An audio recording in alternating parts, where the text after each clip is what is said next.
First इచ్చినందుకు जिंदगी में यूं नाम करती हूँ, पहले आप सबको सलाम करती हूँ। सारी दुनिया वाकिफ है, हर घड़ी तेलंगाना के लिए काम करती हूँ। आज मुझे इतनी खुशी हो रही है कि हमारे सीएम रेवंत रेड्डी साहब जो हम खेत जीत वाले हैं, हमारे कर्नाटक साहब खेत जीत के उद्यमकाला को जीत हासिल करने के बाद हमारे रेवंत रेड्डी साहब मैनिफेस्टो में जो लगाए हैं उद्यमकाल को याद करके मैं उनका तहे दिल से शुक्रिया अदा करती हूँ, क्योंकि आज तक हम बेखबर थे, अंधेरे में गुम हो गए थे तेलंगाना एजुकेशन लीडर, मगर हमको ये मौका दिया गया है, बहुत मैं शुक्रगुजार हूँ। ये జన్మలైన మా ముఖ్యమంత్రి రేవంత్ రెడ్డి గారి గుణం తీర్చుకోలేదని సభాముఖంగా తెలంగాణ మహిళా ఉద్యమకాల నుంచి తెలంగాణ సమాజం సెలెక్ట్ చేస్తుంది। మా తెలంగాణలో మహిళా ఉద్యమకాలు కూడా ఉన్నాము, దాంట్లో మాది పాలమూరు జిల్లా, నా పేరు సాదినా సికందర్। నేను అన్ని కేసులతో పనిచేసిన 150 కేసుల పైన 4 सालों अन्नी एफआईआर जेल రైలు రోకో బస్ కాపయ్య नहीं चलेगा 34 మంది జేసీ నాయకులతోటి ఏకైక మహిళా దండలి సుబ్రహ్మ నాయకురాలు జైలుకి వచ్చినారు।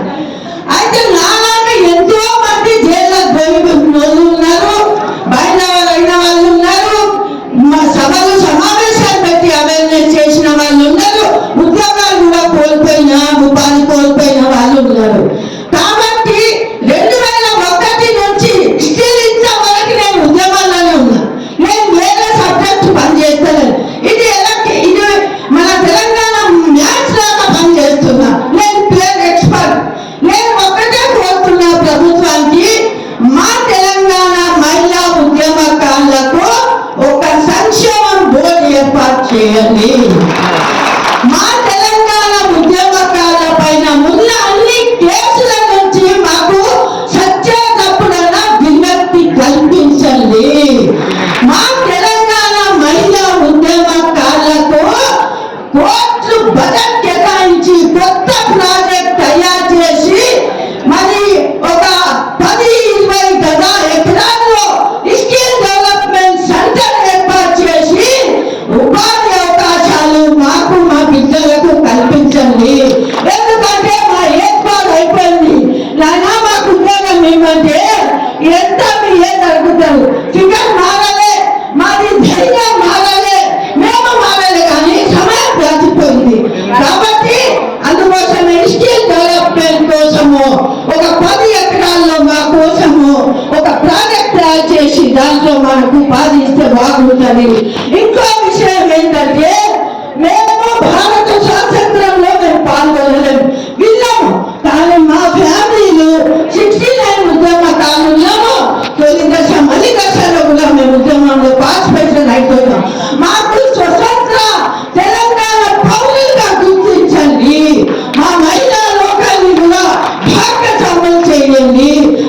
కాబట్టి మాకు అవమానం జరగకుండా, మాకు ఎప్పుడు 2 జూన్ వచ్చినా 15 ఆగస్టు వచ్చినా 26 జనవరి వచ్చినా మాకు ప్రభుత్వం ఇన్విటేషన్ ఇచ్చి మమ్మల్ని ఇన్వైట్ చేసి మమ్మల్ని గౌరవంగా మాకు మరి ప్రశంస పత్రాలతో మాకు గౌరవం ఇవ్వాలి। ఆఖరికి నేను ఏమంటున్నా అంటే మాకు గుర్తింపు కార్డు పెట్టాలి, మేము సంతోషిస్తాము, మా జాతి మా పిల్లలు మా కుటుంబాలు సంతోషిస్తారు, మాకు గుర్తింపు కార్డు అవసరం ఉన్నది। కాబట్టి ఇంకో విషయం ఏం చెప్తుందంటే ఇప్పుడు అంతా అయినాక పెళ్లి అయినాక బాధ అయిందట, చచ్చిపోతే మా అంత ఫిర్యాదుల ప్రభుత్వమే నిర్వహించాలి। ఎందుకంటే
ఇంకా స్వప్నంతో పాటు మిగతా అమ్మాయిలు కూడా వచ్చి ఒక పాట పాడిన స్వప్న మాట్లాడారు.